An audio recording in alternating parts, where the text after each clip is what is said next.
కాకులే లోకులే కాకుండా ఇవాళ నువ్వు వచ్చినావంటే 7 మంది వచ్చింది.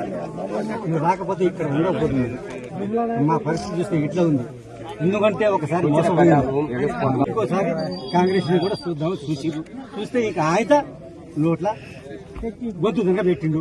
ఇప్పుడు పెట్టకుండా ఇగో ముక్కు కోసిన మొదడు కూడా మంచోడు అన్నట్టుగా మొదడు వచ్చినందుకు నువ్వు కూడా దయచేసి నా వాళ్ళు నా కాడికి వచ్చినప్పుడు నువ్వు 3 సార్లు గెలిచినావు. సూర్యాపేటలో నువ్వు మంచితనం చేస్తేనే గెలిచినావు. మంచితనం చేయకపోతే గెలవకపోదు.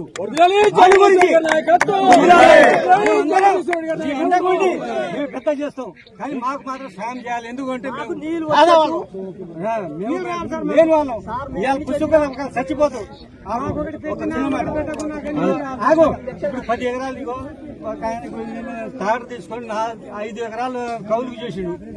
5 ఎకరాలు పోయింది, కౌలు పోయింది, పెట్టుబడి పెట్టింది పోయింది, అంతా పోయింది. ఇప్పుడు వాడు సస్తామని వద్దు నాయన నీ దండం పెడతా. ఈ ఏడు కాకపోతే ముందు కాలం అయింది. దేవుడు తెలుస్తాడు. కానీ ఒకరు పాపం చేసి అందరు పాపం చేయరు అని మేము అంతా ఇది చేస్తున్నాం. మిమ్మల్ని కూడా పెద్దోడని చేతులకి దండం పెడుతున్నాం. సంతోషంగా అందరికీ చూడాలి. ఈసారి మీదే దీపం మీదే అంతా